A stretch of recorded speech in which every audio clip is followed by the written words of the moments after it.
ನಮಸ್ಕಾರ ವೀಕ್ಷಕರೇ ಕೋಡಿಮಠದ ಶ್ರೀಗಳು ಆಗಾಗ ಭಯಾನಕ ಭವಿಷ್ಯವನ್ನ ನುಡಿಯುತ್ತಲೇ ಇರ್ತಾರೆ. ಕ್ರೋಧಿ ನಾಮ ಸಂವತ್ಸರದಲ್ಲಿ ಅವಘಡಗಳೇ ಜಾಸ್ತಿ ಅಂತ ಹೇಳಿದ್ದ 20 ದಿನಗಳಲ್ಲೇ ಕೇರಳದ ವಯನಾಡಿನಲ್ಲಿ ಭಾರೀ ಭೂಕುಸಿತ ಸಂಭವಿಸಿ 400ಕ್ಕೂ ಅಧಿಕ ಮಂದಿ ಸಾವನ್ನಪ್ಪಿದ್ರು. ಆ ಬಳಿಕ ನಾನು ಈ ಬಗ್ಗೆ ಮೊದಲೇ ಭವಿಷ್ಯ ನುಡಿದಿದ್ದೆ ಅಂತ ಕೋಡಿ ಶ್ರೀಗಳು ಸಹ ಉಲ್ಲೇಖಿಸಿ ಮಾತನಾಡಿದ್ರು. ಇದೀಗ ಶ್ರಾವಣ ಮಾಸ ಶುರುವಾಗಿದೆ. ಇಡೀ ಕರ್ನಾಟಕದಲ್ಲಿ ಹಬ್ಬದ ಋತುವನ್ನ ಸಂಭ್ರಮದಿಂದಲೇ ಆಚರಿಸಲಾಗ್ತಾ ಇದೆ. ಶ್ರಾವಣ ಮಾಸದ ಮೊದಲ ಹಬ್ಬ ನಾಗರ ಪಂಚಮಿಯನ್ನ ಶುಕ್ರವಾರ ನಾಡಿನೆಲ್ಲೆಡೆ ಸಂಭ್ರಮದಿಂದ ಆಚರಣೆ ಮಾಡಲಾಗಿದೆ. ಈ ನಡುವೆ ಕೋಡಿ ಶ್ರೀಗಳು ಇದೀಗ ಮತ್ತೆ ಈ ವರ್ಷದ ಭಯಾನಕ ಭವಿಷ್ಯವನ್ನ ನುಡಿದಿದ್ದಾರೆ. ಆ ಮೂಲಕ ಸದ್ಯದಲ್ಲೇ ಎದುರಾಗಬಹುದಾದಂತಹ ಬಹುದೊಡ್ಡ ಕಂಟಕದ ಬಗ್ಗೆ ಮುನ್ಸೂಚನೆಯನ್ನ ನೀಡಿದ್ದಾರೆ. ಈಗಾಗಲೇ ಅವರು ನುಡಿದಿರುವಂತಹ ಭವಿಷ್ಯಗಳನ್ನು ಗಮನಿಸಿದ್ರೆ ಹಲವು ಮಾತುಗಳು ನಿಜವಾಗಿದೆ. ಅದರಲ್ಲೂ ಇತ್ತೀಚಿನ ಘಟನಾವಳಿಗಳನ್ನು ಗಮನಿಸ್ತಾ ಹೋದರೆ ಅವರ ಒಂದೊಂದು ಮಾತು ಅಕ್ಷರಶಃ ನಿಜವಾಗಿದೆ. ಹಾಗೆ ಇದೀಗ ಮತ್ತೊಂದು ಯಾರೂ ಕಂಡು ಕೇಳರಿಯದಂತಹ ಭಯಾನಕ ಭವಿಷ್ಯವೊಂದನ್ನು ನುಡಿದಿದ್ದಾರೆ. ಹೌದು ವೀಕ್ಷಕರೇ, ಶ್ರಾವಣ ಮಾಸದ ಬಗ್ಗೆ ಕೋಡಿ ಶ್ರೀಗಳು ಸ್ಫೋಟಕ ಭವಿಷ್ಯವನ್ನೇ ನುಡಿದಿದ್ದಾರೆ. ಈ ಹಿಂದೆಯೇ ಶ್ರಾವಣ ಮಾಸದ ಬಗ್ಗೆ ಮತ್ತಷ್ಟು ಭವಿಷ್ಯವನ್ನ ಹೇಳ್ತೇನೆ ಅಂತ ಕೋಡಿಮಠದ ಸ್ವಾಮೀಜಿಯವರು ಹೇಳಿದ್ರು. ಅದಕ್ಕಾಗಿ ಎಲ್ಲರೂ ಕುತೂಹಲದಿಂದ ಕಾದುಕೊಳ್ತಿದ್ರು. ಇದೀಗ ಅವರು ಹೇಳಿದಂತೆಯೇ ಮತ್ತೊಮ್ಮೆ ಭವಿಷ್ಯವನ್ನ ನುಡಿದಿದ್ದಾರೆ. ಅಷ್ಟಕ್ಕೂ ಕೋಡಿ ಶ್ರೀಗಳು ನುಡಿದಂತಹ ಆ ಪ್ರಳಯಾಂತಕ ಭವಿಷ್ಯ ಏನು, ದೇಶಕ್ಕೆ ರಾಜ್ಯಕ್ಕೆ ಎದುರಾಗುವ ಮಹಾಕಂಟಕ ಏನು, ಅವರು ನುಡಿದಿದ್ದ ಯಾವ್ಯಾವ ಭವಿಷ್ಯ ಈ ತಿಂಗಳಲ್ಲಿ ನಿಜವಾಯಿತು, ಹಾಗಾದ್ರೆ ಅವರು ಏನ್ ಹೇಳಿದ್ದಾರೆ ಅನ್ನುವ ಕುತೂಹಲ ನಿಮಗೂ ಇದ್ರೆ ತಪ್ಪದೇ ಈ ವಿಡಿಯೋವನ್ನ ಲೈಕ್ ಮಾಡುವ ಮೂಲಕವಾಗಿ ತಿಳಿಸಿ. ಇದೇ ರೀತಿಯ ಹೆಚ್ಚಿನ ಮಾಹಿತಿಗಾಗಿ ತಪ್ಪದೇ ಚಾನಲ್ಗೆ ಸಬ್ಸ್ಕ್ರೈಬ್ ಮಾಡಿ. ವೀಕ್ಷಕರೇ, ಕೋಡಿ ಮಠ ಕಾಲಜ್ಞಾನಕ್ಕೆ ಹೆಸರಾಗಿರುವ ಕರ್ನಾಟಕದ ಪ್ರಸಿದ್ಧ ಮಠಗಳಲ್ಲಿ ಕೋಡಿ ಮಠವೂ ಸಹ ಒಂದು. ಅದರಲ್ಲೂ ಇಲ್ಲಿಂದ ಭವಿಷ್ಯವಾಣಿ ಹೊರಬಿದ್ದಿದೆ ಅಂದ್ರೆ ಅದು ಖಂಡಿತವಾಗ್ಲೂ ನಿಜವಾಗುತ್ತೆ ಅನ್ನುವ ಗಾಢವಾದ ನಂಬಿಕೆ ಇದೆ. ಮುಂದಾಗುವ ಆಗು ಹೋಗುಗಳ ಬಗ್ಗೆ, ಒಳಿತು ಕೆಡುಕಿನ ಬಗ್ಗೆ ಕೋಡಿ ಶ್ರೀಗಳು ಭವಿಷ್ಯವನ್ನ ನುಡಿಯುತ್ತಾರೆ. ಸದ್ಯ ಕೋಡಿ ಶ್ರೀ ಹೇಳಿದಂತೆಯೇ ಪ್ರಕೃತಿಯು ಕೂಡ ನಡೆದುಕೊಳ್ತಿದ್ದಾಳೆ. ಅದಕ್ಕೆ ಉತ್ತರ ಕನ್ನಡದ ಶಿರೂರು ಗುಡ್ಡ ಕುಸಿತ, ಮಲೆನಾಡಿನ ದುರಂತಗಳು, ವಯನಾಡಿನ ಮಹಾದುರಂತವೇ ಸಾಕ್ಷಿಯಾಗಿದೆ.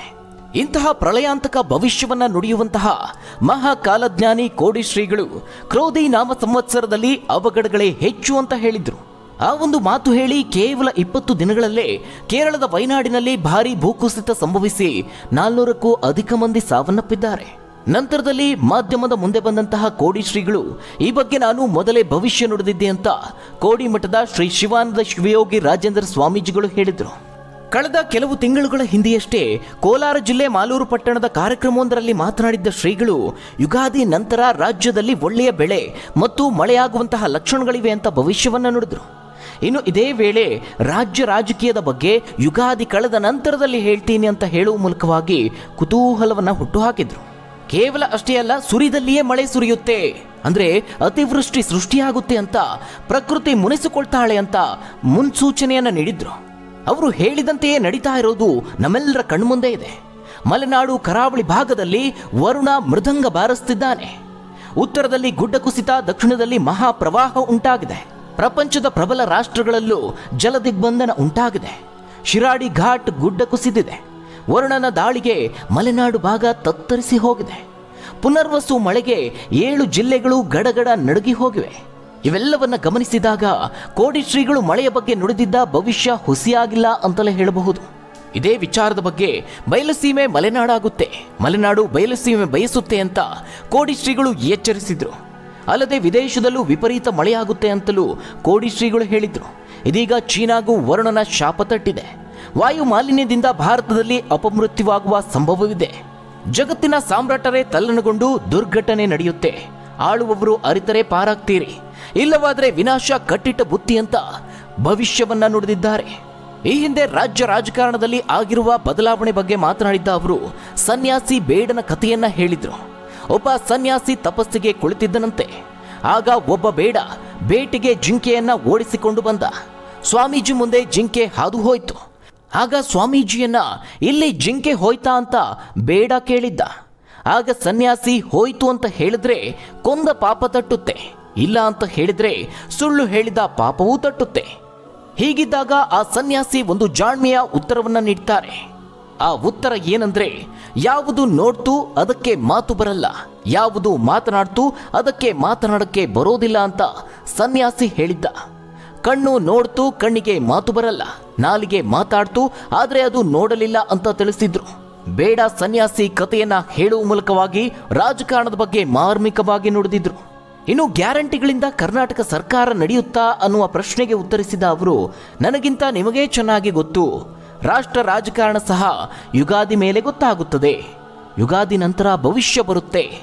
1 ತಿಂಗಳು ಕಳೆದ ಮೇಲೆ ಮಳೆ, ಬೆಳೆ, ರಾಜಕೀಯ, ದುಡಿಮೆ, ವ್ಯಾಪಾರ ಎಲ್ಲವೂ ಗೊತ್ತಾಗಲಿದೆ ಅಂತ ಸ್ವಾಮೀಜಿಗಳು ಹೇಳಿದ್ರು. ಆ ಮೂಲಕವಾಗಿ ಭಾರೀ ಕುತೂಹಲವನ್ನ ಕಾಯ್ದಿರಿಸಿದ್ರು. ಅಲ್ಲದೆ ಜಾಗತಿಕ ಮಟ್ಟದಲ್ಲಿ ತೊಂದರೆ ಇದೆ. ಬೆಂಕಿ ಹಾವಳಿ, ನೀರಿನ ಹಾವಳಿ, ಯುದ್ಧ ಆಗುತ್ತದೆ, ಅನೇಕ ಸಾವು ನೋವುಗಳು ಸಂಭವಿಸುತ್ತದೆ, ಮತಾಂಧತೆ ಹೆಚ್ಚಳ ಆಗುತ್ತೆ, ಬಾಂಬ್ ಸ್ಫೋಟ, ಭೂಕಂಪ ಆಗುತ್ತದೆ, ಧಾರ್ಮಿಕ ಮುಖಂಡನ ಸಾವು ಸಹ ಆಗಲಿದೆ ಅಂತ ಸ್ಫೋಟಕ ಭವಿಷ್ಯವನ್ನ ನುಡಿದಿದ್ದಾರೆ.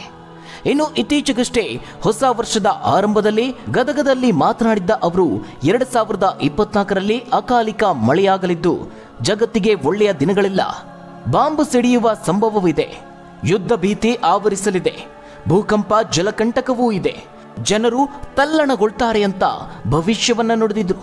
ಅಲ್ಲದೆ ಜಗತ್ತಿನ ದೊಡ್ಡ ದೊಡ್ಡ ಸಂತರು ಕೊಲೆಯಾಗ್ತಾರೆ, ಅಣುಬಾಂಬ್ ಸ್ಫೋಟಗೊಳ್ಳುವ ಸಾಧ್ಯತೆಗಳಿವೆ, ಜಗತ್ತಿಗೆ ವಿನಾಶ ಕಾದಿದೆ, ರೋಗ, ಸುನಾಮಿ ಸಂಭವಿಸಲಿದೆ, ಮತೀಯ ಸಮಸ್ಯೆಯಿಂದ ಜನರು ದುಃಖವನ್ನ ಅನುಭವಿಸುತ್ತಾರೆ, ದೈವ ನಂಬೋದೊಂದೇ ಪರಿಹಾರ, ದೈವದ ಮೊರೆ ಹೋಗಬೇಕು ಅಂತ ಕೋಡಿ ಶ್ರೀಗಳು ಭವಿಷ್ಯವನ್ನ ನುಡಿಯೋದರ ಜೊತೆಗೆ ಪರಿಹಾರದ ಮಾರ್ಗವನ್ನು ಸಹ ಸಲಹೆಯನ್ನು ಕೊಟ್ಟಿದ್ರು. ವೀಕ್ಷಕರೇ, ಈಗ ಶ್ರಾವಣ ಮಾಸ ಶುರುವಾಗಿದೆ. ಇಡೀ ಕರ್ನಾಟಕದಲ್ಲಿ ಹಬ್ಬಗಳು ಶುರುವಾಗುವ ಸಮಯ. ಈಗಾಗಲೇ ಶ್ರಾವಣ ಮಾಸದ ಮೊದಲ ಹಬ್ಬವಾದ ನಾಗರ ಪಂಚಮಿಯನ್ನ ನಾಡಿನೆಲ್ಲೆಡೆ ಸಂಭ್ರಮದಿಂದ ಆಚರಣೆ ಮಾಡಲಾಗಿದೆ. ಈ ನಡುವೆ ಚಿಕ್ಕಬಳ್ಳಾಪುರದಲ್ಲಿ ಮಾತನಾಡಿದ ಕೋಡಿ ಶ್ರೀಗಳು, ದೇಶದಲ್ಲಿ ಜಲಕಂಟಕ, ಅಗ್ನಿಕಂಟಕ, ವಾಯುಕಂಟಕಗಳು ಮತ್ತಷ್ಟು ಹೆಚ್ಚಾಗಲಿವೆ ಅನ್ನುವ ಸ್ಫೋಟಕ ಆಘಾತಕಾರಿ ಭವಿಷ್ಯವನ್ನ ನುಡಿದಿದ್ದಾರೆ. ಈ ಕುರಿತು ಎಚ್ಚರಿಕೆಯಿಂದ ಇರಲೇಬೇಕಾಗಿದೆ ಅಂತ ಹೇಳಿದ್ದಾರೆ. ಇದು ಶ್ರಾವಣ ಮಾಸ, ಹಬ್ಬದ ಋತು, ಹಾಗಿದ್ದರೂ ಎಚ್ಚರಿಕೆಯಿಂದ ಇರಲೇಬೇಕಾಗಿದೆ. ಶ್ರಾವಣ ಮಾಸದಲ್ಲಿ ಅವಘಡಗಳು ಸಂಭವಿಸಲಿದೆ ಅಂತ ಆಘಾತಕಾರಿ ಭವಿಷ್ಯವನ್ನ ಹೇಳಿದ್ದಾರೆ. ಅಂದರೆ ಈ ಮಾಸದಲ್ಲೇ ಅವಘಡಗಳು ಸಂಭವಿಸಲಿದೆ ಅನ್ನುವ ಭಯಾನಕ ಭವಿಷ್ಯ ನುಡಿದಿರುವಂಥದ್ದು. ಈ ಮಾಸದಲ್ಲಿ ಗುರುಗಳು ಶಿಷ್ಯರಾಗ್ತಾರೆ, ಶಿಷ್ಯರು ಗುರುಗಳಾಗ್ತಾರೆ, ಹೆಣ್ಣು ಮಕ್ಕಳ ಪ್ರಾಬಲ್ಯ ಹೆಚ್ಚಾಗಲಿದೆ. ಅದರಲ್ಲೂ ಕರ್ನಾಟಕ ರಾಜ್ಯದಲ್ಲಿ ಅತಿವೃಷ್ಟಿಯಾಗುವ ಸಾಧ್ಯತೆ ಹೆಚ್ಚಾಗಿ ಕಾಣ್ತಿದೆ ಅಂತ ಸ್ವಾಮೀಜಿ ಹೇಳಿರುವಂಥದ್ದು. ಕ್ರೋಧಿ ನಾಮ ಸಂವತ್ಸರ ಇದಾಗಿರುವ ಕಾರಣ ದೇಶದಲ್ಲಿ ಜಲಕಂಟಕ, ಅಗ್ನಿ ಅನಾಹುತ ಹಾಗೆ ವಾಯುಕಂಟಕಗಳು ಹೆಚ್ಚು ಹೆಚ್ಚು ಆಗಬಹುದು ಅಂತ ಸ್ವಾಮೀಜಿ ಭಯಾನಕ ಭವಿಷ್ಯವನ್ನ ನುಡಿದಿದ್ದಾರೆ. ಅಂದರೆ ವೀಕ್ಷಕರೇ, ಕೋಡಿ ಶ್ರೀಗಳು ಹೇಳಿದಂತೆ ಅನೇಕ ಘಟನೆಗಳು ಈಗಾಗಲೇ ಸಂಭವಿಸಿ ಆ ಭವಿಷ್ಯ ನಿಜವಾಗಿದ್ದು ಅವಘಡಗಳ ಸಂಖ್ಯೆ ಇನ್ನೂ ಹೆಚ್ಚಾಗಲಿದೆ ಅನ್ನೋದನ್ನ ಇದೀಗ ಹೇಳಿರುವಂಥದ್ದು. ಭೂಮಿ, ಅಗ್ನಿ, ಆಕಾಶ, ವಾಯು, ಜಲ ಈ 5ರಿಂದಲೂ ತೊಂದರೆ ಇದೆ ಅಂತ ಕೋಡಿ ಮಠದ ಸ್ವಾಮೀಜಿಯವರು ಎಚ್ಚರಿಕೆಯನ್ನು ನೀಡಿದ್ದಾರೆ. ಇನ್ನು ವೀಕ್ಷಕರೇ, ಆಕಾಶ ತತ್ವ ಏನು ಅನ್ನೋದನ್ನ ಶ್ರಾವಣದಲ್ಲಿ ಹೇಳ್ತೀನಿ ಅಂತ ಈ ಹಿಂದೆ ಸ್ವಾಮೀಜಿ ಹೇಳಿದ್ರು. ಅದರಂತೆ ಈಗ ಶ್ರಾವಣ ಮಾಸದ ಭವಿಷ್ಯವನ್ನ ನುಡಿದಿದ್ದಾರೆ. ಸುರಿದಲ್ಲಿಯೇ ಮಳೆ ಸುರಿಯುತ್ತದೆ, ಭೂಕುಸಿತ, ಜಲಪ್ರಳಯ ಲಕ್ಷಣ ಇದೆ, ಗಾಳಿಯಿಂದಲೂ ತೊಂದರೆ ಆಗಲಿದೆ ಅಂತ ಶ್ರೀಗಳು ಎಚ್ಚರಿಸಿದ್ದಾರೆ. ಇನ್ನು ಈ ತಿಂಗಳಲ್ಲೇ ಶ್ರೀಗಳು ನುಡಿದಿದ್ದ ಅನೇಕ ಭವಿಷ್ಯಗಳು ನಿಜವಾಗಿದೆ. ಜಾಗತಿಕ ರಾಜಕೀಯದ ಬಗ್ಗೆ ಈ ಹಿಂದೆ ಮಾತನಾಡಿದ್ದ ಅವರು, ದೊಡ್ಡ ದೊಡ್ಡವರಿಗೆ ಸಂಕಷ್ಟ ಇದೆ, 2 ಪ್ರಧಾನಿಗಳು ಸಾವನ್ನಪ್ಪಲಿದ್ದಾರೆ ಅಂತ ಹೇಳಿದ್ರು. ಇದೀಗ ಬಾಂಗ್ಲಾ ಬಿಕ್ಕಟ್ಟು ಕಣ್ಣಿಗೆ ಕಟ್ಟಿದಂತಿದೆ, ಅಲ್ಲಿ ಅರಾಜಕತೆ ತಲೆದೋರಿದೆ.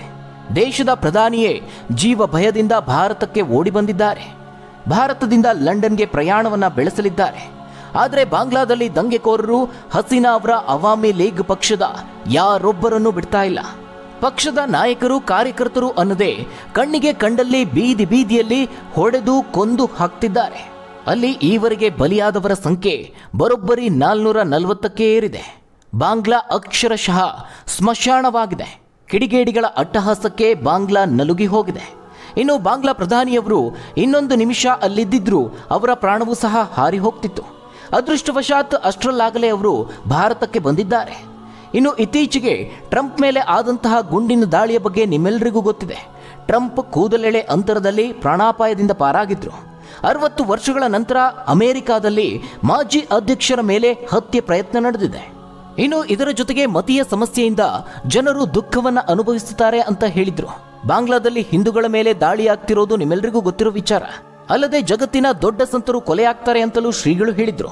ದೇಶದಲ್ಲಿ ಅಸ್ಥಿರತೆ, ಯುದ್ಧ ಭೀತಿ, ಅಣುಬಾಂಬ್ ಸ್ಫೋಟಗೊಳ್ಳಬಹುದು ಅಂತಲೂ ಹೇಳಿದ್ರು. ಇದಕ್ಕೆ ಸಾಕ್ಷಿ ಎಂಬಂತೆ ಯಾವ ಸಂದರ್ಭದಲ್ಲಿ ಬೇಕಾದರೂ 3ನೇ ಮಹಾಯುದ್ಧ ನಡೆಯಬಹುದಾದಂತಹ ಆಘಾತಕಾರಿ ಪರಿಸ್ಥಿತಿ ಸದ್ಯ ಜಾಗತಿಕವಾಗಿ ಇದೆ. ಇರಾನ್ ಇಸ್ರೇಲ್ ನಡುವೆ ಮನಸ್ತಾಪ ಯುದ್ಧದವರೆಗೂ ಹೋಗಿ ತಲುಪಿದೆ. ಈಗಾಗಲೇ ಸಣ್ಣ ಪ್ರಮಾಣದಲ್ಲಿ ದಾಳಿಗಳು ಆಗ್ತಾ ಇದೆ. ಹೀಗಾಗಿ ಯಾವಾಗ ಏನಾಗಬಹುದು ಅನ್ನೋದನ್ನೇ ಊಹಿಸೋದಕ್ಕೆ ಸಾಧ್ಯ ಆಗ್ತಿಲ್ಲ. ಅಮೆರಿಕ ಮಧ್ಯಸ್ಥಿಕೆಯನ್ನು ವಹಿಸಿದ್ರೂ ಪ್ರಯೋಜನ ಆಗಿಲ್ಲ. ಪರಸ್ಪರ ದೇಶಗಳು ಯಾರ ಮಾತನ್ನ ಕೇಳುವಂತಹ ಹಂತದಲ್ಲಿ ಇಲ್ಲ. ಹೀಗಾಗಿ ಬಹುತೇಕ ಯುದ್ಧ ನಡೆಯುವ ಸಾಧ್ಯತೆ ಹೆಚ್ಚಾಗಿದೆ. ಇನ್ನು ಶ್ರೀಗಳು ಜಗತ್ತಿಗೆ ಮತ್ತೊಮ್ಮೆ ರೋಗ ಹರಡುವ ಸಾಧ್ಯತೆ ಇದೆ ಅಂತಲೂ ಹೇಳಿದ್ರು. ಅದಕ್ಕೆ ಸಾಕ್ಷಿ ಎಂಬಂತೆ ಕೊರೋನಾ ನಂತರದಲ್ಲೂ ಬೇರೆ ಬೇರೆ ಹೊಸ ರೋಗಗಳು ಜಗತ್ತಿನಾದ್ಯಂತ ಉಲ್ಬಣಗೊಳ್ತಾ ಇದೆ. ರಾಜ್ಯದಲ್ಲೂ ಮಹಾಮಾರಿ ಡೆಂಗ್ಯೂ, ಜಾಂಡಿಸ್ ತಾಂಡವ ಆಡ್ತಾ ಇದೆ.